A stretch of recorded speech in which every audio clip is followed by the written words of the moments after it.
Hello बच्चा लोग, कैसे हो आप सब। मैं सोनू कुमार आपका स्वागत करता हूं अपने प्यारे से चैनल स्टडी विद शारदा में।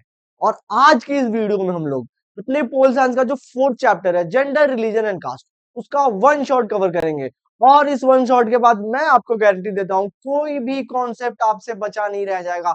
सारे कॉन्सेप्ट को अच्छे से कवर करेंगे। तो देखते हैं बेटा इस चैप्टर में हमें बेसिकली पढ़ना क्या है। देखो बेटा, इस चैप्टर में हमें तीन तरह के ना डिविजन्स पढ़ने हैं। एक जेंडर के बेसिस पे, एक रिलीजन के बेसिस पे और एक कास्ट के बेसिस पे। अब ये तीन डिविजन्स क्या होते हैं बेटा, जब हम सोसाइटी में निकलते हैं तो आपको पता होगा कि हम लोग जिनसे मुखातिब होते हैं, हम जिनसे इंट्रोड्यूस होते हैं, उसमें लोग क्या होते हैं, दो जेंडर्स के होते हैं। या तो वो मेल होते हैं या तो वो फीमेल होते हैं। नहीं सर, मैं तो गर्ल्स से इंट्रोड्यूस होता हूँ। गर्ल्स भी फीमेल होती है बेवकूफो। तो या तो वो मेल होते हैं या वो फीमेल होते हैं। अगर अगर हम लोग अलग अलग रिलीजन्स के लोगों से इंट्रोड्यूस होते हैं, यानी कि हिंदुइज्म, क्रिश्चियंस, इसके अलावा बेटा सिख, और भी कई रिलीजन के लोगों को हम लोग क्या करते हैं, इंट्रोड्यूस होते हैं, हमारे दोस्त होते हैं वे लोग। कास्ट में आप लोग देखते होंगे बहुत हमारे सोसाइटी में एक्स वाई जेड करके बहुत सारे कास्ट हैं, और हम सब लोग किसी ना किसी कास्ट से आते हैं। अब ये जो डिविजन्स है, चाहे वो जेंडर बेसिस डिवीजन हो, चाहे वो रिलीजन बेसिस डिवीजन हो, चाहे वो कास्ट के बेसिस पे डिवीजन हो, ये हमारे सोसाइटी के बीच में बहुत ज्यादा देखने को मिलती है। हमारे सोसाइटी पे इस डिवीजन का क्या इंपैक्ट पड़ता है, वो आप लोग इस चैप्टर के अंदर कवर करोगे। तो चलो बेटा, बिना ज्ञान की बातें ज्यादा किए क्वेश्चंस की ओर आते हैं कि क्वेश्चंस क्या क्या आते हैं। पहला है बेटा जेंडर डिवीजन। प्यारा सा कॉन्सेप्ट क्या है बेटा, gender division. Gender division is not based on biology but on social expectations and stereotypes. अब बेटा आप लोगों को यहाँ पे लिखा है कि जेंडर डिवीजन ना बायोलॉजिकल डिवीजन नहीं होता है। अब आप लोग सोच रहे होगे बेटा जेंडर डिवीजन तो बायोलॉजिकल ही होता है सर, आप क्या बोल रहे हो सर। देखो बेटा, अब इस लाइन को समझना है, क्योंकि इस लाइन से बेटा आता है एग्जाम में क्या, क्वेश्चन। इस लाइन से बेटा एग्जाम में आता है क्वेश्चन।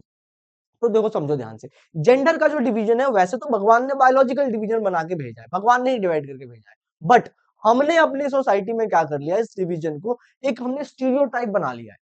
स्टीरियोटाइप या फिर एक सोशल एक्सपेक्टेशन बना लिया है हमने, कि अगर कोई लड़का है तो वो ये काम करेगा, अगर कोई लड़की है तो ये काम करेगी।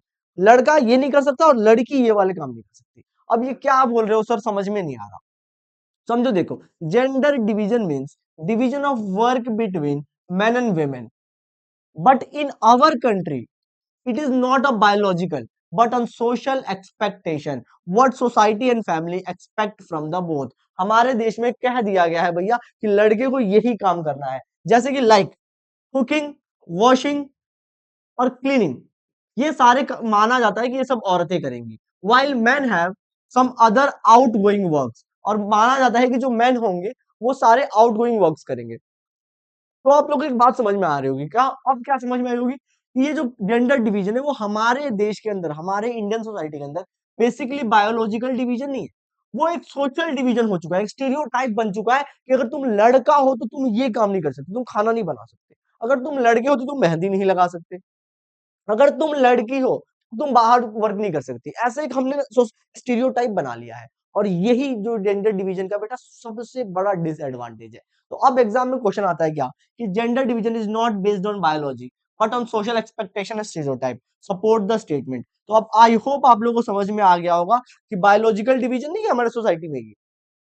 हमारे सोसाइटी में ये नहीं माना जाता कि हाँ चलो भैया बायोलॉजिकली बस अलग है, बाकी सारे काम कर सकते हैं। हमारे सोसाइटी में ये माना जाता है कि काम भी लड़कियां ये वाले नहीं कर सकती, वो बायोलॉजिकली अलग है तो ये आउटगोइंग वर्क्स नहीं कर सकती। ठीक है, तो हमने जेंडर डिवीजन को कैसा बना रखा है, सोशल एक्सपेक्टेशंस और स्टीरियोटाइप्स में हमने बांट रखा है।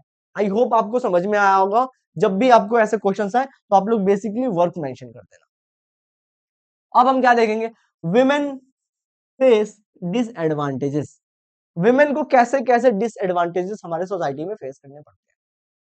तो पहला बेटा देखो, लिटरेसी रेट। लिटरेसी रेट में अगर आप देखोगे बेटा तो साफ साफ देखने को मिलता है कि the literacy rate among the women is 54%। महिलाओं की लिटरेसी रेट ओनली 54% है। अगर हम यही कंपैरिजन बेटा मेन से करें तो मेन में 76 है। तो साफ साफ दिख रहा है कि ये जो गैप है बेटा, लिटरेसी गैप है, ये एक डिसएडवांटेजेस है, ये एक डिस्क्रिमिनेशन है जो वुमेन को फेस करने को मिलता है। जैसे सोसाइटी के अंदर क्या होता है कि लोग लड़कियों को ज्यादा पढ़ने के लिए नहीं भेजते, कहते हैं कि ज्यादा पढ़ेगी तो बबनी को शहर का हवा लग जाएगा तो फिर दिक्कत हो जाएगा।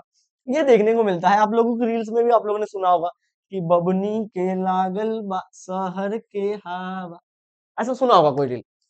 तो क्या है कि ये एक स्टीरियोटाइप हमारे समाज के अंदर है, जिसकी वजह से लिटरेसी रेट में काफी देखने को अंतर मिलता है। तो ये एक डिफरेंस बेटा हो गया।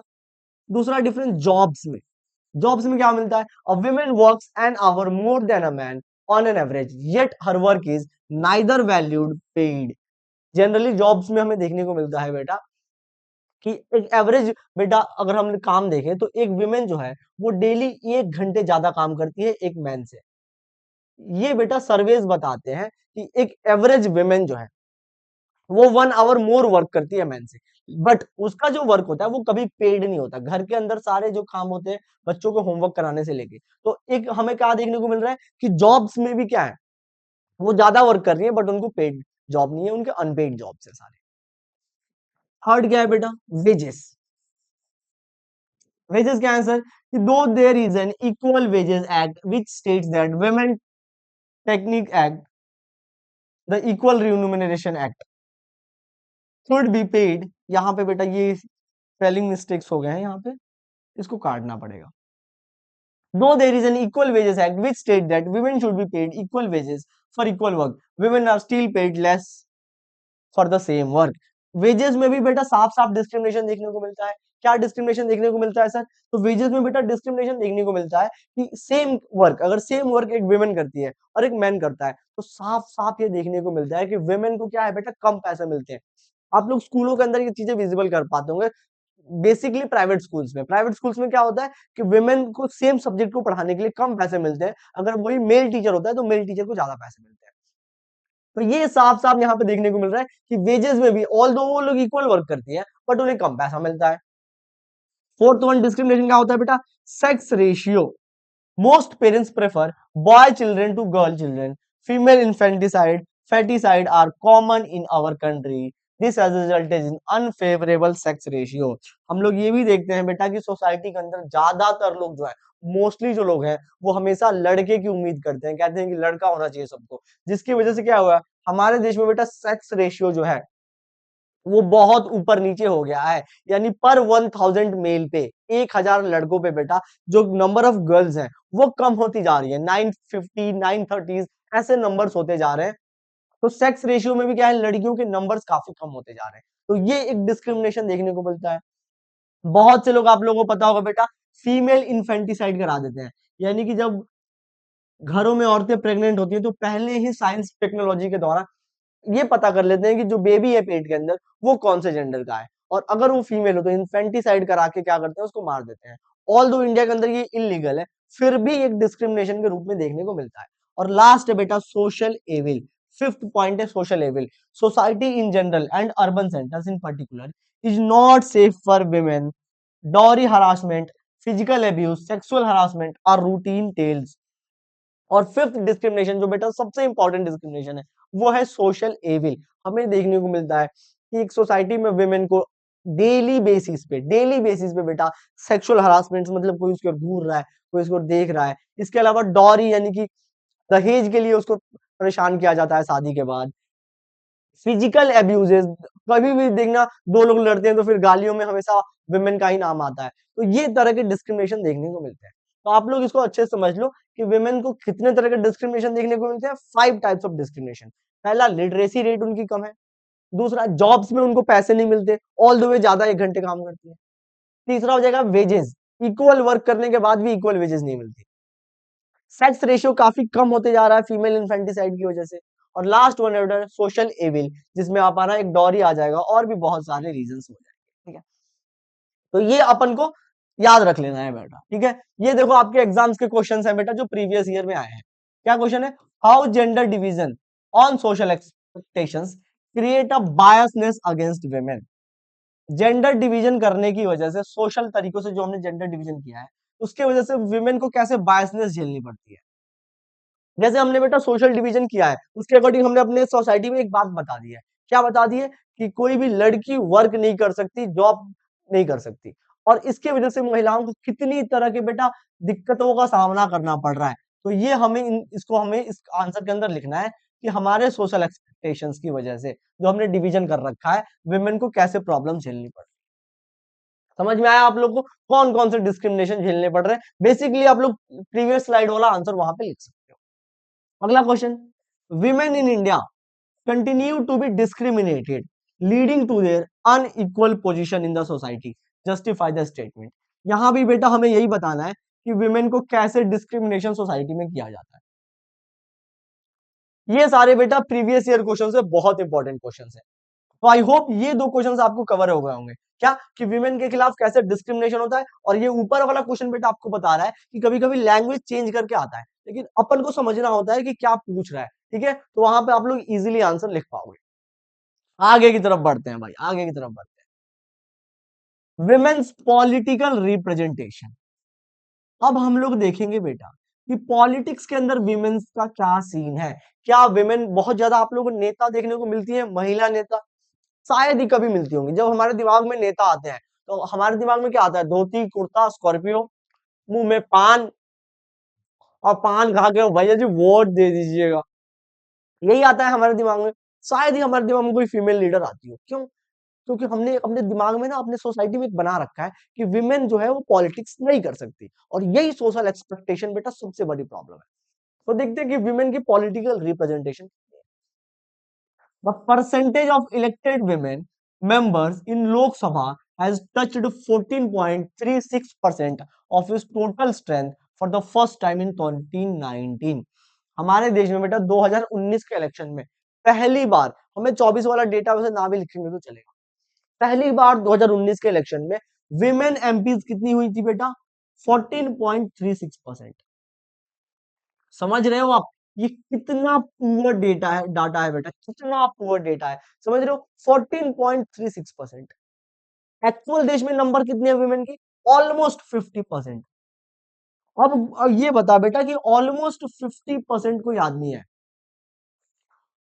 और एमपी से 14.36%। ये अपने आप में बता रहा है कि रिप्रेजेंटेशन कितना कम है। Their share in the state assemblies is less than 5%। और स्टेट असेंबली में बेटा ये शेयर और कम हो जाता है, स्टेट असेंबलीज में ये शेयर और कम हो जाता है।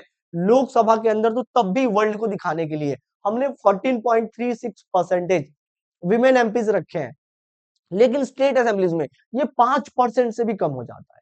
एक ऐसे ग्रुप जिसकी टोटल पॉपुलेशन 50% ऑलमोस्ट रिप्रेजेंटेशन है, उनको 5% से भी कम अगर रिप्रेजेंटेशन मिल रहा है स्टेट असेंबली में, तो ये अपने आप में बेटा बता रहा है कि पॉलिटिकल रिप्रेजेंटेशन वुमेन की कैसी है सोसाइटी के अंदर।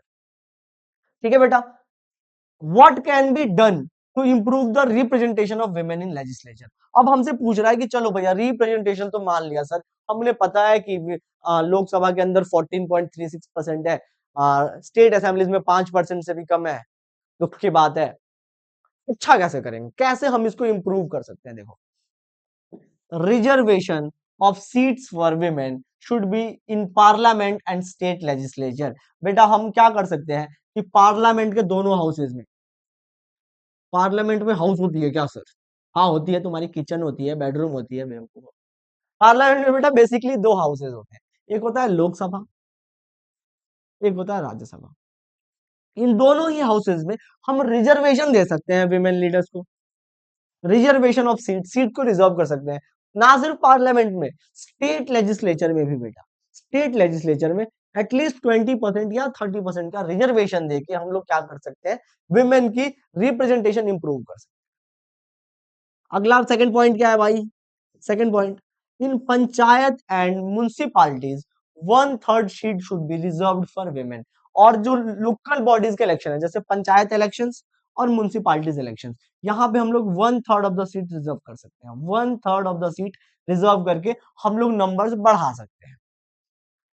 सम states where 50% seats are already reserved for women. कुछ ऐसे भी स्टेट्स हैं बेटा जहां पे उन्होंने 50% अपनी सीटें रिजर्व कर रखी हैं, लोकल बॉडीज में 50% सीट रिजर्व कर रखी हैं। उन स्टेट्स में क्या देखने को मिल रहा है कि बहुत ज्यादा विमेन इंपावरमेंट हो रही है। तो वैसे बाकी स्टेटों में भी किया जा सकता है। और फोर्थ पॉइंट क्या है बेटा कि स्कूलिंग मैंडेटरी की जाए लड़कियों की, लड़कियों को की स्कूलिंग मैंडेटरी की जाए, उनको एम्पावर किया जाए, ऐसे प्रोग्राम्स बनाए जाए। Should be launch to increase the women interest in politics. बहुत सारे स्कूलों में प्रोग्राम लॉन्च किए जा सकते हैं जिससे विमेन का इंटरेस्ट पॉलिटिक्स के अंदर बढ़े। और जो भी लड़कियां इस वीडियो को देख रही हैं वो भी पॉलिटिक्स के अंदर अगर इंटरेस्ट लेंगी तो आने वाले फ्यूचर टाइम्स में बेटा विमेन रिप्रेजेंटेशन पॉलिटिक्स में बहुत ज्यादा बढ़ जाएगा। ठीक है, तो ये बेटा एग्जाम्स के अंदर क्वेश्चन आते हैं, क्या आता है कि विमेन का पॉलिटिकल रिप्रेजेंटेशन कितना है, और दूसरा क्वेश्चन आता है कि पॉलिटिकल रिप्रेजेंटेशन को बढ़ाने के लिए क्या क्या कर सकते हैं। तो आई होप आपको ये वाली स्लाइड बहुत ही अच्छे से समझ में आ गई होगी। एक बार मैं हट जाता हूं, आप लोग ऐसे ले। हेलो भाई, तो अब देखते हैं बेटा अगला क्वेश्चन। क्वेश्चंस कैसे आते हैं सर, अभी बताया था, क्वेश्चन देखते हैं। Describe the measures taken by the Indian government for raising the status of women at पर्दट ऑफ मैन। यानी कि गवर्नमेंट ने विमेन के लेवल्स को बढ़ाने के लिए, विमेन के स्टेटस को बढ़ाने के लिए कौन कौन से स्टेप्स उठाए हैं। तो बेटा कौन कौन से अभी तक स्टेप्स उठाए हैं ना, ये आपको आगे की स्लाइड में मैं कवर कराऊंगा। Describe any three major to remove the inequality between the men women in India. कौन कौन से तीन स्टेप्स किए जा सकते हैं इनइक्वालिटी को खत्म करने के लिए। तो अभी तो बेटा बताया बहुत सारे स्टेप्स आपको, यहाँ पे वो जो तो आप लोगों को स्टेप्स बताए बताए थे बेटा, 4 स्टेप्स, उसमें से कोई भी 3 स्टेप लिख दोगे काम हो जाएगा आपका। कोई भी 3 स्टेप लिख के आपका काम हो सकता है। ठीक है, और इस वाले क्वेश्चन का आंसर हम लोग कहाँ करेंगे बेटा, आने वाली स्लाइड में करेंगे। ठीक है, तो ये बेटा देखो प्रीवियस ईयर के क्वेश्चन है, इसको जल्दी से एक बार नोट कर लेना एकदम। इस बार भी आ सकता है बेटा, एकदम 100% आ सकता है। हाँ भाई, तो आ गया ना, अभी बोल रहा था ना आगे की स्लाइड में करेंगे, अभी बोल रहा था मैं। तो अब देखो कौन सा क्या है भैया, ये स्लाइड में क्या लिखा है। Schemes and strategies have been taken up by the government of India for women empowerment. Government of India ने women's को empower करने के लिए, मजबूत बनाने के लिए क्या क्या किया है। जिम खोल दिए हैं सब जगह पे। जिम नहीं खोले हैं भाई, चलो देखो यहाँ पे ध्यान से। Act prohibits the practice of sati. हमारे देश में बेटा पहले सती होती थी, सती नाम का एक सिस्टम होता था जिसमें ये माना जाता था कि अगर किसी विमेन का हस्बैंड एनी हाउ किसी भी रीजन से डेथ कर जाता है तो विमेन को भी उसी टाइम उसके पति के जो चिता होती थी उसमें जला दिया जाता था। तो अब हमारे इंडिया में क्या किया गया है बेटा, जो प्रैक्टिस ऑफ सती है इसको प्रोहिबिटेड कर दिया गया है। प्रोहिबिटेड मतलब क्या होता है सर, प्रोहिबिटेड मतलब होता है बैन कर दिया गया है। और जो बेटा ये सती करेगा उसको गवर्नमेंट मोर बना के मारती है। ठीक है, तो प्रोहिबिटेड कर दिया गया। Second, Hindu widow remarriage act. Hindu widow remarriage act पास किया गया है जिससे कि हम ये बनाया बताया गया, ये रूल बनाया गया है कि कोई भी अगर विमेन वीडो होती है, वीडो मतलब कि उसका हस्बैंड डेथ कर जाता है, तो वो रीमैरिज कर सकती है। इसको टोटली लीगल बनाया गया है। Third one, the married women's property act. अगर किसी पत्नी की बेटा किसी लड़की की शादी होती है तो शादी के बाद पति के प्रॉपर्टी में से उसका एक शेयर होता है, तो ये मैरिड वुमेन प्रॉपर्टी एक्ट बनाया गया है। इस वाले एक्ट से ना बेटा कुछ वुमेन ज्यादा ही इंपावरमेंट हो गई हैं वुमेन्स के अंदर, बहुत ज्यादा, जो हमें न्यूज में वगैरह देखने को मिलता है। राजीव गांधी नेशनल क्रिच स्कीम, ये उन वुमेन के लिए वर्क बनाया गया है बेटा जो वर्किंग वुमेन है। क्रिच स्कीम क्या कहता है बेटा, ये वाला स्कीम कहता है कि अगर कोई भी वुमेन वर्किंग वुमेन है और उसका कोई बच्चा है तो बच्चे को देखभाल करने के लिए बहुत सारे शेल्टर होम्स बनाए गए हैं जहां पर उनका देखभाल होता है। फिफ्थ क्या है बेटा, support to training and employment programme for women. जगह जगहों पर उनके ट्रेनिंग के लिए सिलाई सेंटर, ब्यूटी पार्लर, वैसी चीजें बनाई गई हैं। और सिक्स स्टेप, इंदिरा गांधी मातृत्व सहयोग योजना। इंदिरा गांधी मातृत्व सहयोग योजना एक्चुअली में एक ऐसी योजना है जिसमें कोई भी औरत अगर प्रेग्नेंट होती है तो उस दौरान उन्हें लीव और कुछ पैसे मिलते हैं। Seventh one, dowry prohibition act, यानी कोई भी दहेज लेता है तो वो जेल में जाता है। एंड लास्ट वन है बेटा, सबसे last one, protection of women from domestic violence act 2005। अगर किसी भी महिला के खिलाफ घर के अंदर डोमेस्टिक वायलेंस होता है, उसे मारा पीटा सताया जाता है, तो सताने वाले आदमी को सरकार मोर बना के मारती है, ऐसा कि जब जब हवा बहता है तब उस आदमी को दर्द होता है। तो ये सारे वो स्टेप्स उठाए गए हैं बेटा, कौन से, वुमेन को एम्पावर करने के लिए हमारे गवर्नमेंट द्वारा। ठीक है, तो पिछले क्वेश्चन का आंसर आई होप आप लोग को मिल गया होगा, एसएस ले लो अगर लेना हो। चलो भाई,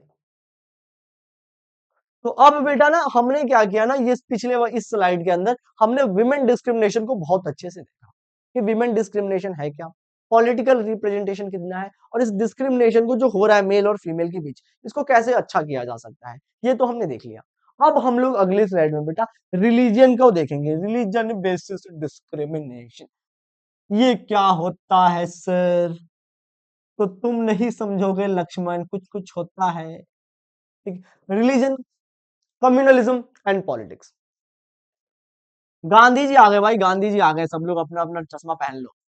Gandhi ji on religious politics statement. Gandhi ji क्या कहते हैं बेटा रिलीजियस पॉलिटिक्स के बारे में?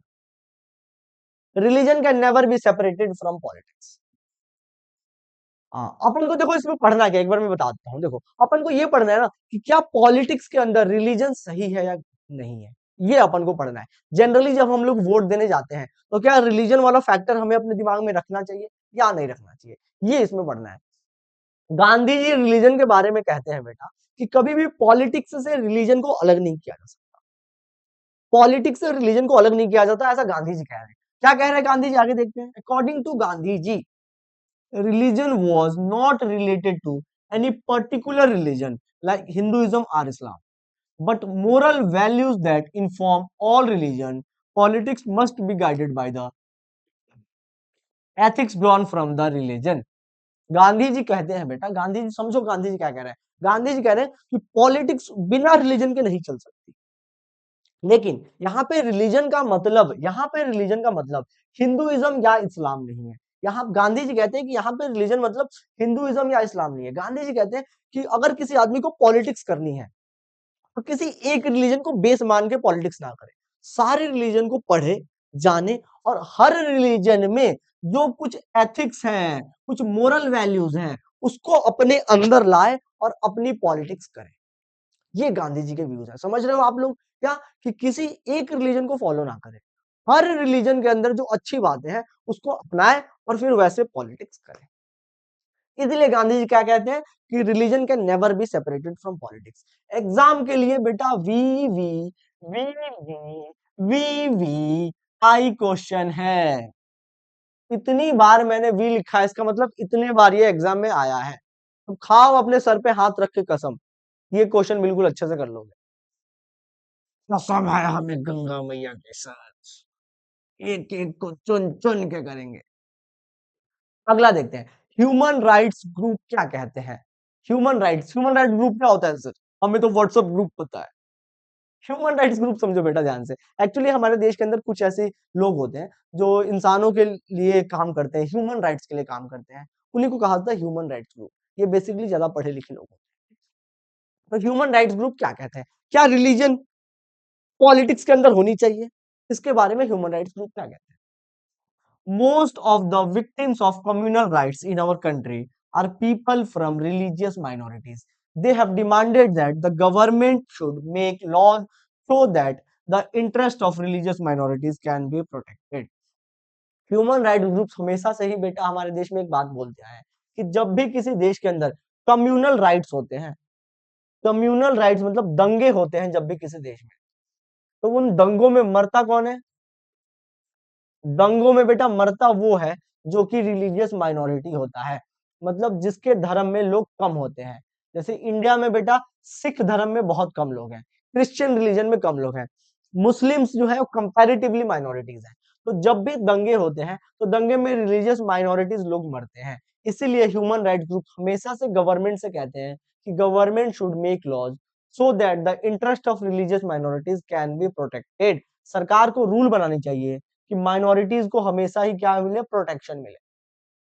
तो एग्जाम में क्वेश्चन आएगा कि रिलीजियस ग्रुप्स क्या कहते हैं, ह्यूमन राइट ग्रुप, सॉरी थोड़ी देर के लिए सॉरी, ह्यूमन राइट्स ग्रुप क्या कहते हैं बेटा, क्यों कहते हैं कि माइनॉरिटीज को प्रोटेक्शन मिलनी चाहिए, क्योंकि कम्युनल राइट में मरने वाले लोग कौन होते हैं, रिलीजियस माइनॉरिटी, जो ज्यादा होते हैं वो नहीं मरते।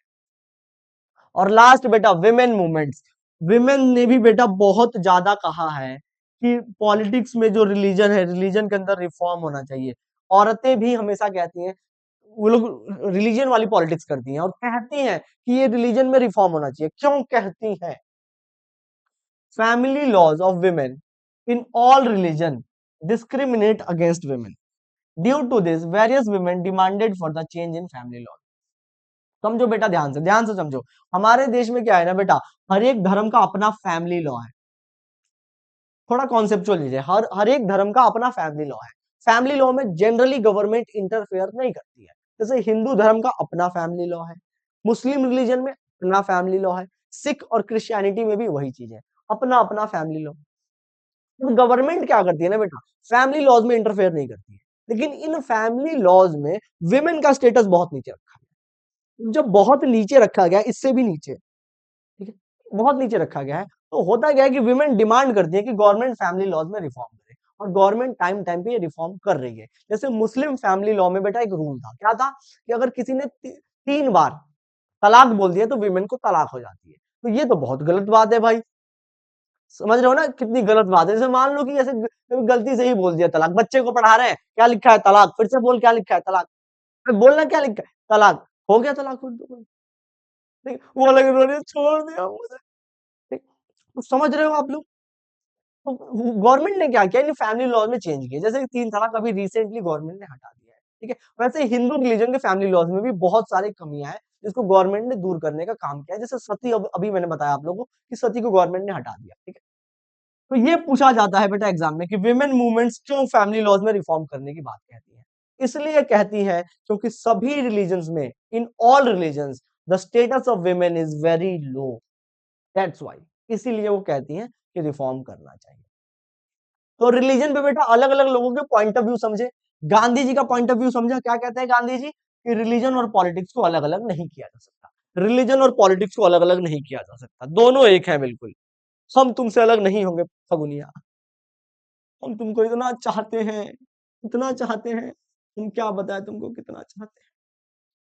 ह्यूमन राइट्स ग्रुप क्या कहते हैं, ह्यूमन राइट्स ग्रुप कहते हैं कि माइनॉरिटीज को प्रोटेक्शन मिलनी चाहिए। और विमेन मूवमेंट्स क्या कहती हैं बेटा, ये भी कहती हैं कि रिलीजियस जो भी लॉज हैं, फैमिली लॉज, उसमें रिफॉर्म होना चाहिए। तो ये तीनों अलग अलग पॉइंट ऑफ व्यू है।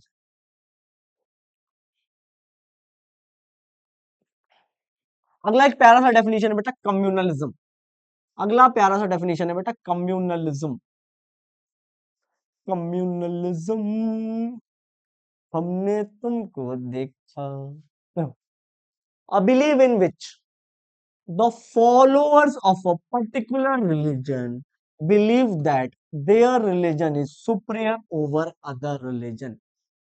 एक ऐसा बिलीव, कम्युनलिज्म वर्ड क्या होता है समझो।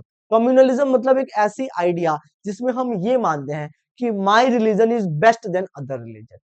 वो कहते हैं ना बेटा, क्या कहते हैं कि मैं अच्छा हूं, इट इज ओके, बट मैं ही अच्छा हूं, इट इज नॉट ओके। मैं अच्छा हूं, ठीक है भाई, तुम अच्छे हो, ठीक है, अब सिर्फ तुम ही अच्छे हो ये सही नहीं है। उसी तरह बेटा अगर तुम ये मानते हो कि मेरा रिलीजन अच्छा है, तो यहां तक your thought is very good. और तुम अगर ये मानने लग जाओ कि मेरा ही रिलीजन अच्छा है, बाकी सारे रिलीजन बेकार है, तो ये जो थॉट होती है ना, इसी थॉट को पोल साइंस में कम्युनलिज्म कहा जाता है। समझ में आया बेटा, तो कम्युनलिज्म क्या है कि एक ऐसा बिलीव जिसमें the follower of a particular religion, एक धर्म के लोग ये माने कि मेरा धर्म बाकी धर्म से सुपीरियर है, इसी सोच को कहते हैं कम्युनलिज्म। आई होप आपको बात समझ में आ गई। कम्युनल पॉलिटिक्स क्या है, communal politics, it is based on the idea that religion is a principal basis of social community. Communal politics बेटा एक ऐसी पॉलिटिक्स होती है जिसमें तुम्हें बताया जाता है कि रिलीजन बहुत इंपॉर्टेंट है। यानी कि जब एक नेता आके तुमसे कहे कि इस बार मुझे वोट देना, मैं तुम्हें स्कूल नहीं बनवाऊंगा, और हॉस्पिटल तो भूल जाओ, और वो जो रोड में गड्ढे हैं ना उसको और गड्ढा कर दूंगा मैं, लेकिन तुम्हारे रिलीजन को बहुत ऊपर ले जाऊंगा, क्योंकि रिलीजन ही इंपॉर्टेंट है। सड़क इंपॉर्टेंट नहीं है, स्कूल इंपॉर्टेंट नहीं है, हॉस्पिटल इंपॉर्टेंट नहीं है। समझ रहे हो, तो वो नेता जो है ना, समझो वो कम्युनल पॉलिटिक्स कर रहा है। कम्युनल पॉलिटिक्स का मतलब ही ये होता है कि जब रिलीजन ही प्रिंसिपल बेसिस बन जाए सोशल कम्युनिटी का, तो उसे कहते हैं कम्युनल पॉलिटिक्स। आई होप समझ में आ गया होगा, जब ये बताया जाए कि सोशल कम्युनिटी के लिए रिलीजन बहुत इंपॉर्टेंट होता है, यही एक रीजन है, तो इसको हम कहते हैं बेटा कम्युनल पॉलिटिक्स। तो आई होप आपको ये कम्युनलिज्म और कम्युनल पॉलिटिक्स दोनों ही चीजें अच्छे से, प्यारे से, दुलारे से समझ में आई होगी। चलो, कम्युनलिज्म की बेटा डेफिनेशन जो हमने पिछले स्लाइड में पढ़ी थी वो आते हैं क्वेश्चन एग्जाम के अंदर। How communal politics is preferred. Communal politics कैसे स्टार्ट होती है, तो देखते हैं कैसे स्टार्ट होती है। ऐसे ब्रर करके स्टार्ट नहीं होती, देखो कैसे स्टार्ट होती है। Communalism involves thinking that the follower of a particular religion must belong to one community. Communalism में सबसे पहले यही बताया जाता है कि एक रिलीजन को मानने वाले लोग, the follower of a particular religion must belong to one community. वह सारे लोग जो किसी एक रिलीजन को मानते हैं वो सारे एक कम्युनिटी के अंदर होने चाहिए। जैसे एग्जांपल में समझा रहा हूं मैं कि एक गांव रह रहा है, लेट सपोज एक गांव है। उस गांव में बेटा दो तरह के लोग रह रहे हैं, ठीक है। X religion, Y religion, X religion, Y religion, X religion, Y religion, X Y, X Y, ठीक है। तो कम्युनल पॉलिटिक्स मानने वाले लोग हमेशा ये कहते हैं कि a follower of a particular religion must be in one community. मतलब वो सारे रिलीजन के लोग जो एक रिलीजन को फॉलो करते हैं वो एक साथ रहने चाहिए। मतलब ऐसे नहीं रहने चाहिए, ऐसे रहने चाहिए, ऐसे। कम्युनल पॉलिटिक्स में वो ऐसे बताया जाए, X X X X X और वाई वाले सारे Y Y Y Y Y, ठीक। ये होती है बेटा पहली पॉइंट। समझ में आया आप लोगों को कि religion, follower of a particular religion must be in one community. Okay, मतलब एक धर्म के लोग एक साथ रहो, that's it. Their fundamental interest are the same. ये भी बताया जाता है कि अगर तुम एक रिलीजन के हो तो तुम सबका इंटरेस्ट एक जैसा है, और अगर कोई दूसरे रिलीजन का है तो उसका इंटरेस्ट और तुम्हारा इंटरेस्ट कभी सेम नहीं हो सकता, ठीक है। तो तुम उससे अलग ही रहो, ठीक। तो दूसरा पॉइंट क्या है कि their fundamental interest are same. Third point, any difference that they may have is not important. ये भी बताया जाता है बेटा कम्युनल पॉलिटिक्स में कि अगर तुम ये सारे एक्स एक्स एक्स एक्स वाले लोग हो, ठीक है, तुम सबका इंटरेस्ट सेम है। मान लो कि तुम कह रहे हो कि नहीं भैया वो मेरे धर्म का है लेकिन वो मुझे पसंद नहीं है, वो गंदा आदमी है। तो कम्युनल पॉलिटिक्स में बताया जाता है तुम्हें कि अगर तुम्हारे बीच कोई डिफरेंस है और तुम सेम कम्युनिटी के हो तो डिफरेंस इंपॉर्टेंट नहीं है। It also follows that the people who follow different religion cannot belong to same social community। फिर इसमें बताया जाता है कि अगर कोई आदमी तुम्हारे रिलीजन का नहीं है तो वो कभी तुम्हारे अंदर तुम्हारा कम्युनिटी का पार्ट नहीं बन सकता, ये बताया जाता है। मतलब दो अलग अलग धर्म के लोग एक साथ नहीं रह सकते। If the followers of different religion have some commonalities, these are superficial and immaterial। ये भी बताया जाता है बेटा कि अगर दो अलग अलग रिलीजन के लोग एक साथ बड़े प्यार से रह रहे हैं तो वो सब सुपरफिशियल बातें हैं, मतलब झूठी बातें हैं, थोड़े दिन में ही लड़ाई हो जाएगी। Their interest are bound to be different and involve a conflict. मतलब आगे चल के उनमें जरूर ना जरूर लड़ाई होगी। In its extreme form of communalism. तो ये बेटा कम्युनलिज्म में स्टार्टिंग में बताया जाता है, स्टार्टिंग में ये सब चीजें बताई जाती हैं। और जब कम्युनलिज्म एक्सट्रीम फॉर्म में आ जाता है तो it's lead to the believe that people of different religion can not live in one nation. Last में बेटा बताया जाता है, लास्ट में ये बात बताई जाती है कि अलग अलग रिलीजन के लोग कभी एक नेशन में नहीं रह सकते। या तो उन्हें डोमिनेट करना पड़ेगा उस नेशन के अंदर या फिर उन्हें अलग होना पड़ेगा उस नेशन के अंदर। ये है बेटा कम्युनल पॉलिटिक्स की पूरी पॉइंट। कम्युनल पॉलिटिक्स जब अपने एक्सट्रीम फॉर्म में आ जाती है तो ये माना जाता है कि दो रिलीजन के लोग कभी एक साथ नहीं रह सकते। या तो उन्हें अलग देश बनाना पड़ेगा या फिर जो स्ट्रॉन्ग रिलीजन है वो दूसरों को सप्रेस कर दे और उसको कन्वर्ट करवा दे अपने रिलीजन। ये कम्युनलिज्म के बेटा सारे पॉइंट्स है। आई होप आपको समझ में आया होगा। एग्जाम के लिए बेटा ये इंपॉर्टेंट क्वेश्चन है, बहुत इंपॉर्टेंट क्वेश्चन है एग्जाम के लिए, तो एसएस ले लो जल्दी से। चलो भाई, तो अब अगले स्लाइड में देखते हैं अगला स्लाइड में क्या लिखा है। अगला स्लाइड में भी वही इंपॉर्टेंट चीज है, communalism can take various forms in politics. Politics में कम्युनलिज्म के कितने फॉर्म्स होते हैं बेटा, कम्युनल पॉलिटिक्स कैसे प्रेफर की जाती है, यानी लास्ट वाला स्लाइड, और कम्युनल पॉलिटिक्स के अलग अलग फॉर्म्स, ये दोनों बहुत ही इंपॉर्टेंट क्वेश्चन है। चलो तो देखो बेटा, कम्युनल पॉलिटिक्स के चार अलग अलग रूप होते हैं। जैसे एक राक्षस के अलग अलग रूप होते हैं, वैसे कम्युनल पॉलिटिक्स के चार अलग अलग रूप होते हैं। पहले कम्युनलिज्म आता है डे टू डे लाइफ में। डे टू डे लाइफ में कम्युनलिज्म कैसे आता है कि जिस भी रिलीजन से हम आते हैं उस रिलीजन की जितनी भी बेटा स्टीरियोटाइप चीजें हैं, स्टेरियोटाइप जितनी भी चीजें हैं या फिर जितने भी सुपरस्टिशंस चीजें हैं उन सब पे हम बिलीव करने लग जाते हैं, बहुत स्ट्रांगली बिलीव करने लग जाते हैं। यहां से बेटा कम्युनलिज्म स्टार्ट होता है, ये है फर्स्ट लेवल ऑफ कम्युनलिज्म। समझे बेटा लोग, कि उस धर्म के जितने भी स्टीरियोटाइप चीजें होती हैं उनमें हम बिलीव करने लगते हैं। उसके बाद क्या होता है, formation of political parties on religious line. फिर हम क्या चाहते हैं बेटा, जब हम अपने धर्म के जब भी छोटे मोटे चीजों को बिलीव करने लग जाते हैं कि हाँ ये सही है, ये सही है, ये सही है, अपने रिलीजन को ऊपर मानने लग जाते हैं, फिर हम चाहते हैं जब दूसरे लेवल का बेटा, जब हमारे अंदर कम्युनलिज्म भर जाता है, तो हम चाहते हैं कि एक पॉलिटिकल पार्टी बने रिलीजियस लाइन के ऊपर। हम ये चाहते हैं कि पॉलिटिकल पार्टी बने रिलीजियस लाइन के ऊपर। और ये पॉलिटिकल पार्टी क्या करती है बेटा, ये पॉलिटिकल पार्टी क्या करती है, थर्ड लेवल ऑफ कम्युनलिज्म में लोगों को मोबिलाइज करती है, political mobilisation on religious line, लोगों को इकट्ठा करती है, लोगों को अपने साथ लाने की कोशिश करती है। इसके लिए वो क्या क्या यूज करती है बेटा, बहुत सारे रिलीजियस स्लोगन यूज करती है बेटा, बहुत सारे। ठीक है, भगवान का नाम यूज करती है कि लोग मुझसे जुड़ जाएं। और सबसे लास्ट लेवल में बेटा क्या होता है, कम्युनल वायलेंस होता है। ये कम्युनलिज्म का फोर्थ स्टेज है। जैसे कैंसर के 4 स्टेज होते हैं बेटा, वैसे कम्युनल पॉलिटिक्स के 4 स्टेज होते हैं। एक बार फिर से समझ लो, पहला स्टेज क्या कहता है, पहला स्टेज हमारे अंदर आता है कम्युनलिज्म, कि हम अपने रिलीजन के जितने भी स्टीरियोटाइप्स हैं, सुपरस्टिशियस हैं, उस पर बिलीव करते हैं बहुत ही स्ट्रांगली कि हाँ ये सही बात है। यहां तक ठीक है। दूसरे लेवल पे क्या आता है, दूसरे लेवल पे आता है कि हम एक पॉलिटिकल पार्टी बनाते हैं और चाहते हैं कि हम क्या करें, डोमिनेट करें। पॉलिटिकल पार्टी बनाने का नियम क्या होता है बेटा, कि हम डोमिनेट करें अदर रिलीजन पे, और जो दूसरे धर्म के लोग हैं उन पे हम डोमिनेट करें। इस पॉइंट ऑफ व्यू से हम बनाते हैं पॉलिटिकल पार्टी। और थर्ड स्टेप आता है बेटा, कि हम करना स्टार्ट कर देते हैं पॉलिटिकल मोबिलाइजेशन, यानी लोगों को इकट्ठा करने लग जाते हैं। जब लोग हमसे नहीं जुड़ते हैं तो हम भगवान का नाम लेते हैं, रिलीजियस स्लोगन्स यूज करते हैं। और लास्ट स्टेज में हम कहते हैं बेटा कि कोई दूसरा धर्म हमारे देश के अंदर नहीं रह सकता। हम कम्युनल वायलेंस पे उतर जाते हैं, दूसरे धर्म के लोगों को मारने लग जाते हैं। ये बेटा इसमें क्या होता है, बहुत ज्यादा ब्लड शेड होता है और फिर पूरे देश में वायलेंस हो जाती है। समझ रहे हो आप लोग, तो ये बेटा 4 फॉर्म्स होते हैं कम्युनलिज्म के। एग्जाम में आपको आएगा तो आपको ये चारों पॉइंट लिख के इन सबको एक्सप्लेन करना होगा, जैसे मैंने आपको अभी एक्सप्लेन किया। तो आई होप आपको ये चीजें समझ में आ गई होंगी। ठीक है, how communal politics is preferred, और कम्युनलिज्म के कौन कौन से फॉर्म्स होते हैं, ये दोनों चीजें मैंने आप लोगों को अभी बताया। ठीक है, चलो भाई तो आगे बढ़ते हैं। Communal politics, effect of communalism on politics.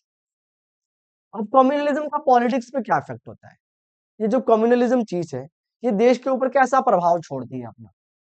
तो होता है ये बेटा कि religious rather than the ability becomes the criteria to choose the candidate for election.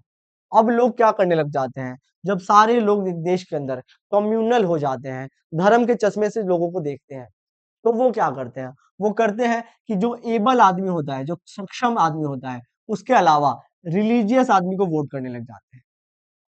मगर जैसे एग्जांपल, अगर एक इलेक्शन में ए बी सी 3 लोग खड़े हैं बेटा, ठीक है, हम जानते हैं कि ए जो है, हम जानते हैं कि ए काफी पढ़ा लिखा है, इसके बावजूद भी हम बी को वोट करते हैं क्योंकि बी हमारे रिलीजन का है। समझ रहे हो आप लोग, तो ये हो जाता है कि रिलीजन क्या बन जाता है, रिलीजन बेसिस पे हम लोग वोट करने लगते हैं। Second point, people prefer to cast vote in favour of candidate of their own religion. Communalism can turn ugly and lead to violence and massacre and riot. ठीक है, समझ में आया आप लोगों को, तो हम क्या करते हैं, एबिलिटी वाले लोगों को ना चुन के अपने लोगों को चुनने लग जाते हैं। दूसरा पॉइंट वही कहता है कि हम अपने रिलीजन के लोगों को वोट करने लग जाते हैं। और कभी कभी कम्युनलिज्म जो होता है बेटा, बहुत ही वायलेंस फॉर्म ले लेता है, राइट्स होने लगते हैं समटाइम्स।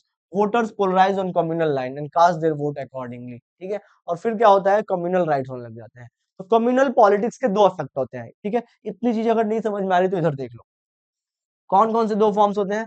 पहला फॉर्म होता है कि हम लोग एबिलिटी के बेसिस पे वोट नहीं करते, एबिलिटी के बेसिस पे वोट नहीं करते, हम लोग सिर्फ किस बेसिस पे वोट करते हैं, रिलीजन के बेसिस पे।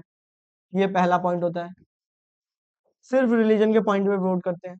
और दूसरा पॉइंट होता है बेटा कि कम्युनलिज्म जब ज्यादा लोगों के अंदर आ जाता है तो फिर बेटा वॉयलेंस होता है, जिसमें कि मासूम लोग मारे जाते हैं, वॉयलेंस होता है। ठीक है, तो ये अफेक्ट है कम्युनलिज्म का हमारे पॉलिटिक्स के ऊपर।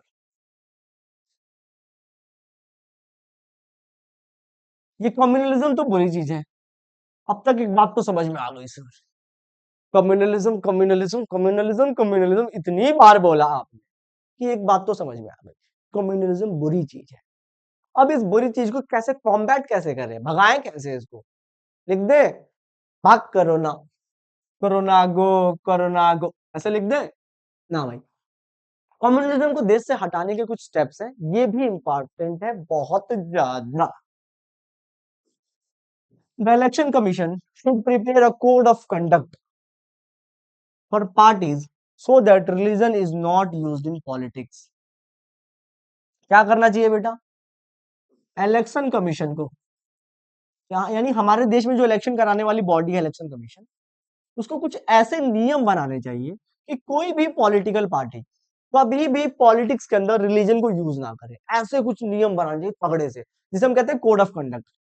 समझ में आया कि जो हमारे देश में इलेक्शन कराती है इलेक्शन वाली बॉडी जिसका नाम है इलेक्शन कमीशन, तो इलेक्शन कमीशन को कोशिश करनी चाहिए कि ऐसे रूल्स बनाए जिस रूल्स के द्वारा पॉलिटिक्स के अंदर एक भी रिलीजियस डायलॉग, एक भी रिलीजियस स्लोगन वैलिड ना हो, और ऐसा करने वाले पार्टीज को बैन कर दे। ठीक है, तो पहला स्टेप ये होगा। दूसरा step, socio economic backwardness of the country should be removed so that people are not used as vote bank. यानी कि देखो बेटा, जब लोग लोग कम्युनल कब होते हैं, लोग कम्युनल तब होते हैं जब वो काफी पिछड़े होते हैं। पिछड़े मतलब कभी पढ़े लिखे नहीं होते, पैसा नहीं होता, तो इजिली उनका ब्रेन वॉश हो जाता है। तो जब तक ना बैकवर्डनेस रहेगी तब तक कम्युनलिज्म रहेगा। तो दूसरा स्टेप ये किया जा सकता है कि देश की जो सोशल इकोनॉमिक बैकवर्डनेस है उसको खत्म किया जाए, उसको रिमूव किया जाए, ताकि लोग जो है माइंड वॉश ना हो, ब्रेन वॉश ना हो। और थर्ड पॉइंट, वो सारी पॉलिटिकल पार्टीज जो कि कम्युनलिज्म करती हैं उनको अपना स्टैंडर्ड बढ़ाना चाहिए। All the political party should rise above the narrow gains, उनको छोटी सोच से बाहर निकलना चाहिए। And stop fanning communalism patience, ठीक है। और उनको क्या करना चाहिए बेटा, कम्युनल चीजों को यहाँ पे स्प्रेडिंग कर लो बेटा। ठीक है, उनको कम्युनलिज्म चीजों को ना बढ़ाना चाहिए। पॉलिटिकल पार्टीज अगर खुद बंद कर देंगी तो देश से कम्युनलिज्म खत्म हो जाएगा। और चौथा बेटा, एजुकेशन इंस्टीट्यूशन जितने भी टीचर्स हैं जो पढ़ा रहे हैं should inculcate secular values among students, उनको बताना चाहिए बच्चों को, शुड टेल कर लो यहाँ पे, या शुड टीच, जितने भी बेटा एजुकेशन इंस्टीट्यूशंस है उनको बच्चों को सेकुलर वैल्यूज सिखानी चाहिए कि सेकुलर बनो ना कि कम्युनल बनो। अब ये सिर्फ कम्युनल तो कितने देर से समझ में आया था, सेकुलर क्या है ये भी समझा दो, आगे की स्लाइड में समझाऊंगा। अभी आप लोग ऐसे समझ लो कि बस ये बताना चाहिए बच्चों को कि तुम लोग सेकुलर बनो, कम्युनल मत बनो।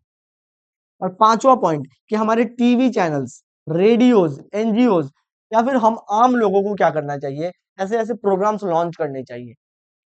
बच्चे भी ये चीजें कर सकते हैं, ऐसे प्रोग्राम्स लॉन्च करने चाहिए जिससे कि पब्लिक ओपिनियन बने कि कम्युनलिज्म चीजें खराब होती हैं, और जब कम्युनल राइट्स होते हैं तो मासूम लोग ही मारे जाते हैं। तो ये सारी चीजें करके हम लोग कम्युनलिज्म को खत्म कर सकते हैं। एक बार फिर से उन सारी चीजों को बता देता हूँ। पहला हो जाएगा इलेक्शन कमीशन रूल्स बना दे। दूसरा हो जाएगा पॉलिटिकल पार्टीज थोड़ा अपना माइंडसेट बदले। तीसरा हो जाएगा देश के अंदर से सोशल इकोनॉमिक बैकवर्डनेस खत्म हो, यानी गरीबी खत्म होगी, अपने आप कम्युनलिज्म खत्म हो जाएगा। चौथा हो जाएगा कि एजुकेशन इंस्टीट्यूशंस में पढ़ाया जाए कि कम्युनल मत बनो, सेकुलर बनो।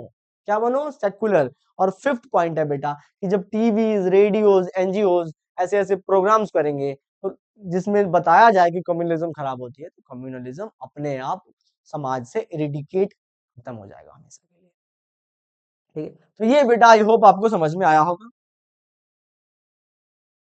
अब आ गया बेटा सेकुलर स्टेट। कम्युनलिज्म का उल्टा होता है बेटा सेकुलर स्टेट, सेकुलरिज्म। कम्युनलिज्म का ही उल्टा वर्ड है सेकुलरिज्म। अब ये सेकुलरिज्म क्या होता है,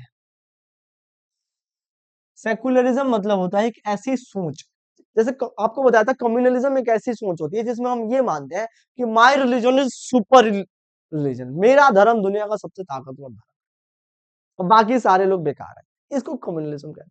सेकुलरिज्म उसका उल्टा होता है जिसमें हम ये मानते हैं कि all the religion are same. Secularism एक सोच होती है जो क्या मानती है बेटा, all the religion are same, सारे ही धर्म बराबर है।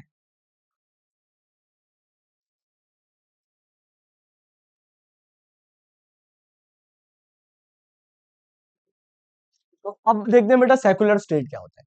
A state that has no official religion and ensures equal status to all religious is called secular state. वह स्टेट जिसका कोई भी ऑफिशियल धर्म नहीं होता और वो सभी धर्मों को बराबर का राइट्स देती है, उसे कहते हैं सेकुलर स्टेट, जैसे अपना इंडिया। ठीक है, ये पहला पॉइंट हो जाएगा। दूसरा point, constitutional provision that make India secular state. ठीक है, तो आपको पता होना चाहिए सेकुलर स्टेट किसे कहते हैं, जिसमें कोई भी रिलीजन ऑफिशियल रिलीजन नहीं है और सबको इक्वल राइट्स मिलते हैं, उसे कहते हैं सेकुलर स्टेट। एग्जाम में क्वेश्चन आता है कि इंडिया एक सेकुलर स्टेट है कैसे। अभी बेटा नोट कर लेता हूं, एक बार सीरियसली मेरी बात को सुन लो कि ये सच में बहुत इंपॉर्टेंट क्वेश्चन है, बहुत इंपॉर्टेंट क्वेश्चन है कि इंडिया एक सेकुलर स्टेट कैसे है। देखो तो बेटा इसके चार पॉइंट्स होंगे, एक, दो, थ्री, फोर। पहला पॉइंट, नो ऑफिशियल रिलीजन। हमारे देश में बेटा कोई भी रिलीजन ऑफिशियल रिलीजन नहीं है। इंडिया का कोई भी रिलीजन नहीं है जो ऑफिशियल रिलीजन है, सारे ही रिलीजन को इक्वल स्टेटस दिया गया है।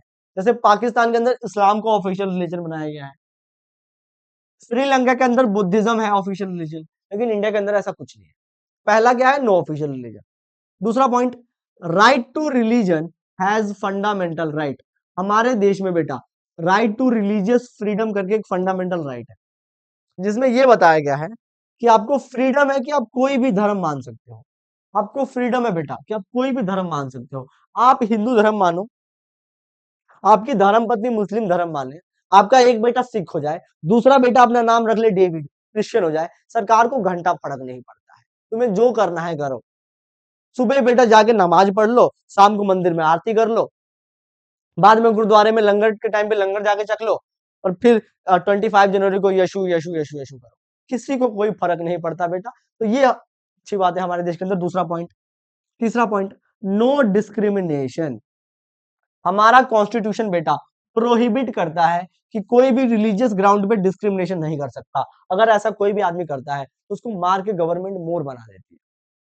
और fourth point, positive intervention of the state. अगर स्टेट ये पाती है कि किसी भी रिलीजन के अंदर, चाहे वो कोई भी रिलीजन हो, अगर कुछ गलत हो रहा है तो स्टेट उसमें इंटरवेन करती है और इंटरवेन करके उस चीज को अच्छा करती है। जैसे गवर्नमेंट ने ये पाया हिंदू रिलीजन में सती जो चल रहा है सिस्टम ये गलत है, तो गवर्नमेंट ने इंटरवेन करके सती को हटा के फेंक दिया। तो ये चार चीजें हैं बेटा, क्या, no official religion, right to religion has fundamental right, no discrimination और positive intervention of the state. ये वो चार पॉइंट्स है जो बताते हैं कि इंडिया एक सेकुलर स्टेट है। ये बेटा अब तक का सबसे इंपॉर्टेंट क्वेश्चन है, सबसे इंपॉर्टेंट क्वेश्चन। मैं फिर से एक बार बोल रहा हूं, इंपॉर्टेंट है तो भैया है बस। अगला क्वेश्चन देखो, अगला क्वेश्चन क्या है भाई, अगला क्वेश्चन है व्हाट इज सेकुलरिज्म। बताया था पिछले स्लाइड में, why is it necessary to have secularism in India. India में सेकुलरिज्म होना क्यों जरूरी है। तो इसका आंसर बेटा सिंपल सा होगा कि इंडिया में डाइवर्सिटी है बहुत ज्यादा, डाइवर्सिटी है बहुत ज्यादा। और जब डाइवर्सिटी है इतना ज्यादा तो देश की यूनिटी को बनाए रखने के लिए सेकुलरिज्म जरूरी है, वरना श्रीलंका वाला सिविल वॉर हो जाएगा। अगला क्वेश्चन, ऐसे चार रीजंस बताने हैं जो इंडियन कॉन्स्टिट्यूशन को सेकुलर बनाता है। ये बेटा देखो एकदम प्रीवियस ईयर का लेटेस्ट क्वेश्चन है। ऐसे चार प्रोविजंस बताने हैं जो इंडिया को एक सेकुलर स्टेट बनाता है।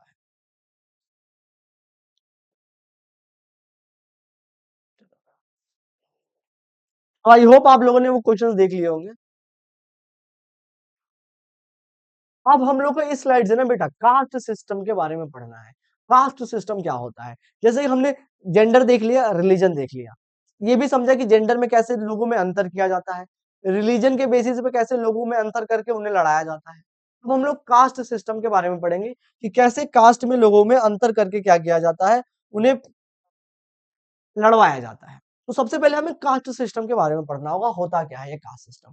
आप सब किसी ना किसी कास्ट से आते होंगे, तो आप लोगों को मोटा मोटी ये बातें पता होंगी। The notation of caste system was based on the concept of hierarchy. A person is born in a particular caste. ये बेटा एक hierarchy के concept पे based है। अब ये hierarchy क्या होती है सर, hierarchy क्या होती है। hierarchy मतलब होता है ना बेटा कि हमारा कास्ट सिस्टम एक hierarchical concept है, जिसमें एक आदमी बॉटम पे है, मतलब टॉप पे, और दूसरा आदमी बॉटम पे। अब समझाता हूँ इसको आप लोगों को सिंपल वर्ड्स में। आप लोगों को पता होगा कि हमारे सोसाइटी में लोगों से पूछा जाता है आप किस कास्ट के हो, और जब वो लोग बता देते हैं कि इस कास्ट से हैं, तो फिर उनसे कहा जाता है कि आप हमसे नीचे हो, या फिर कहा जाता है आप तो हमसे ऊपर हो। इसका मतलब क्या है कि जो कास्ट है ना बेटा हमारे सोसाइटी में, वो एक सीढ़ी की तरह है, जहां पे सबको कुछ ना कुछ पोजीशंस मिले हुए हैं, और एक आदमी किसी से नीचे है तो किसी से ऊपर है। तो ये एक हायरार्कियल कॉन्सेप्ट है, ठीक है। हेरिडेटरी ऑक्यूपेशन होता है इसके अंदर। हेरिडेटरी ऑक्यूपेशन क्या होता है? एंड सैंक्शन्ड बाय रिचुअल्स, ठीक है। हेरिडेटरी ऑक्यूपेशन होता है। हेरिडेटरी ऑक्यूपेशन मतलब कि अगर तुम्हारे पिताजी दूध बेचते थे, ग्वाले थे, तो तुम्हें भी दूध ही बेचना पड़ेगा। हेरिडेटरी ऑक्यूपेशन इसे ही कहते हैं। तो कास्ट सिस्टम में बेटा हेरिडेटरी ऑक्यूपेशन होता है, व्हाट सैंक्शन्ड बाय रिचुअल्स। और इसमें क्या है, नियम कानून जो है, हिंदू नियम कानून जो है और भी धर्म के नियम कानून से बांध रखा है इसको बिल्कुल, कि तुम इस पर क्वेश्चन मार्क नहीं कर सकते, ठीक है। तो ये एक अजीब सी चीज है। members of the same caste have to do the same occupation and they have to marry with same caste groups।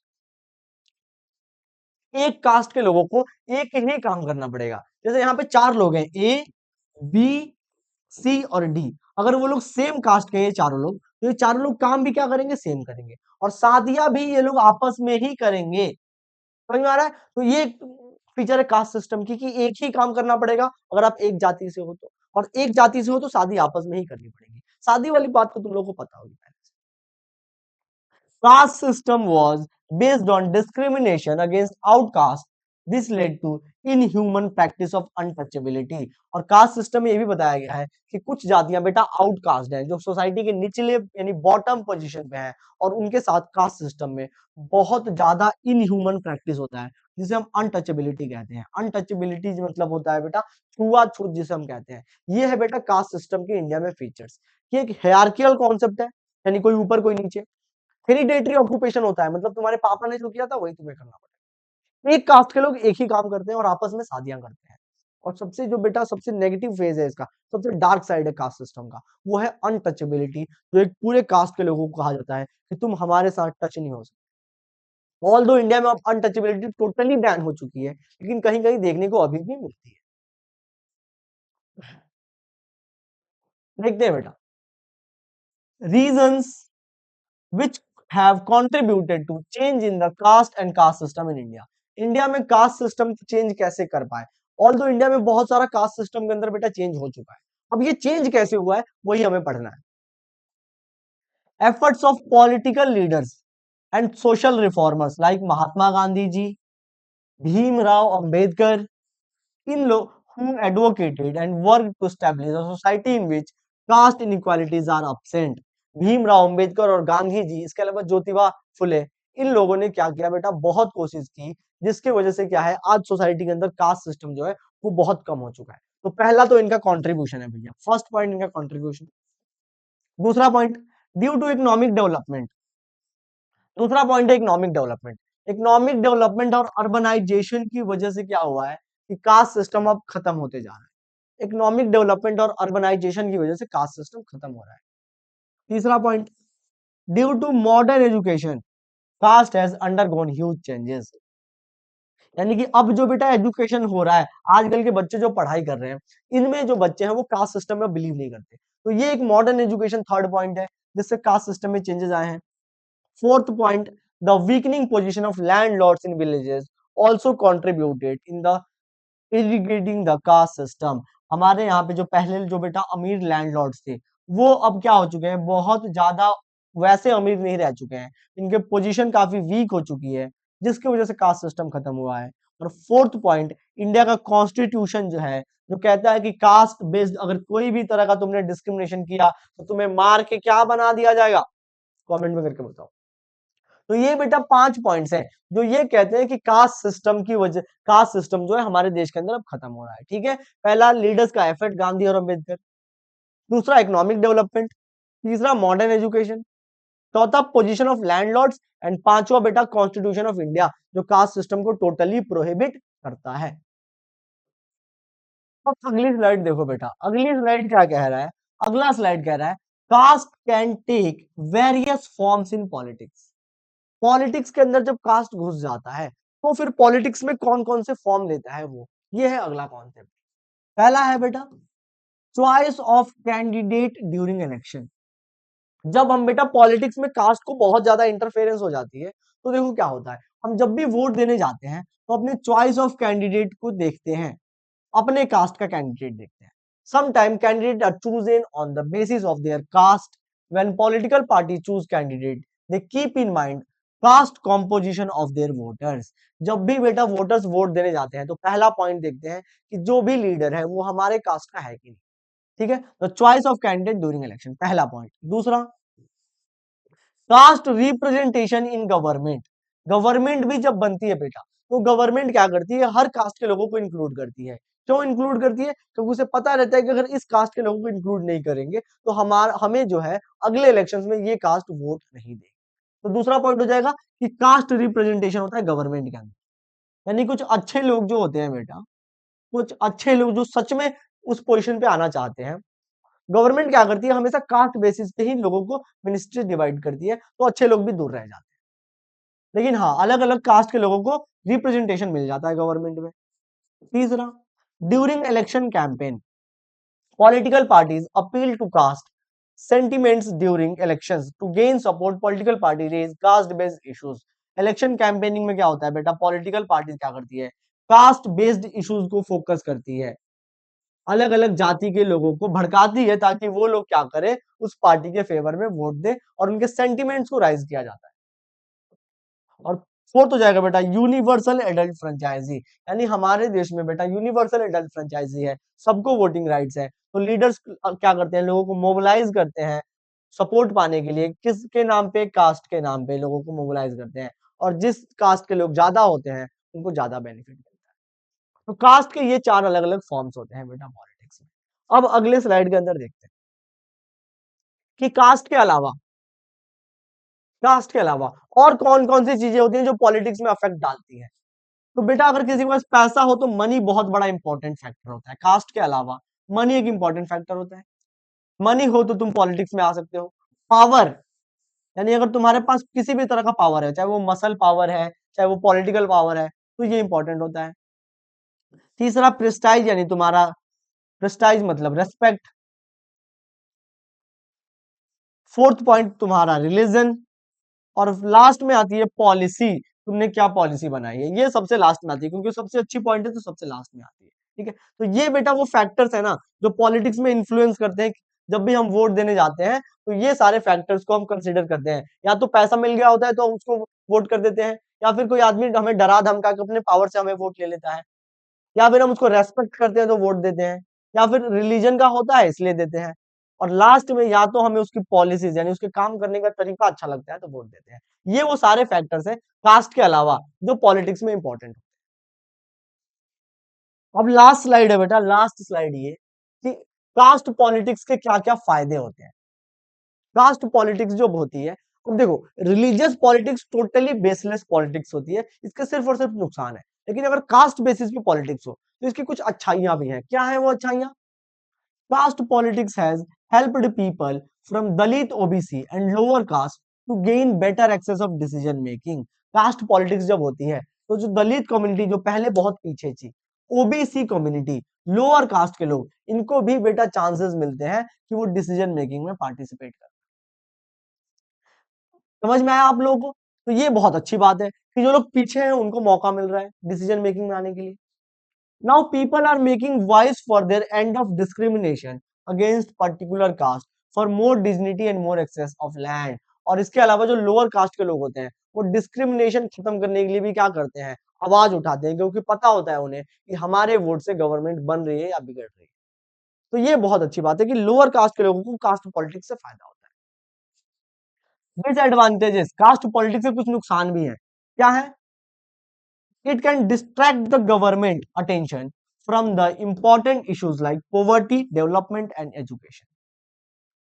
जब कास्ट इशू काफी ज्यादा हो जाता है तो गवर्नमेंट भी कास्ट बेसिस पे ही पॉलिसीज बनाती है, और जो इंपॉर्टेंट चीजें जैसे गरीबी खत्म करना गवर्नमेंट भूल जाती है, डेवलपमेंट भूल जाती है, लोगों को एजुकेशन देना भूल जाती है, क्योंकि वो हमेशा कास्ट पे वोट मांग के और जीत जाती है, तो इंपॉर्टेंट इश्यूज पे काम नहीं करती। ये गलत बात हो जाती है। फिर दूसरा point, sometimes a few underprivileged caste gets more benefit while other remains deprived। और सेकंड पॉइंट क्या है कि कभी-कभी कास्ट पॉलिटिक्स में किसी एक अंडर प्रिविलेज कास्ट को फायदा मिल जाता है। एक ही कास्ट को सारा फायदा मिल जाता है। बाकी कास्ट जो पीछे हैं काफ़ी वर्षों से, उनको कोई फायदा नहीं मिलता। तो कुछ कास्टें तो ऊपर आ जाती हैं जो नीचे थी, लेकिन बाकी ज़्यादा नीचे ही रह जाती हैं। तो ये एक नुकसान हो जाता है। और तीसरा कि some time it disturb the social unity and create tension in the society. Caste politics बेटा कभी-कभी ऐसी हो जाती है कि लोग कास्ट बेसिस पे एक-दूसरे को मारने के लिए रेडी हो जाते हैं, जिससे सोशल यूनिटी खत्म हो जाती है देश की। तो ये कास्ट पॉलिटिक्स के कुछ डिसएडवांटेजेस हैं, यानी कुछ नुकसान है। अब बेटा क्या है ना कि आप लोग ये क्वेश्चन एडवांटेजेस और डिसएडवांटेजेस, डिसएडवांटेज और एडवांटेज, ये दोनों ही एग्जाम में बेटा पूछे जाते हैं। तो इन दोनों क्वेश्चंस को अच्छे से कर लेना। चैप्टर बेटा हमारा खत्म हो गया। हमने रिलीजन देखा, कास्ट देखा और जेंडर डिस्क्रिमिनेशन देखा। जो इंपॉर्टेंट क्वेश्चंस थे वो मैंने स्लाइड्स में आप लोगों को बीच-बीच में बता दिए थे। वैसे सारी स्लाइड आप लोग एसएस लेके उसको स्क्रीनशॉट लेके सेव कर लेना। और वीडियो अच्छी लगे तो प्लीज अपने दोस्तों को भी इसको जरूर शेयर करना।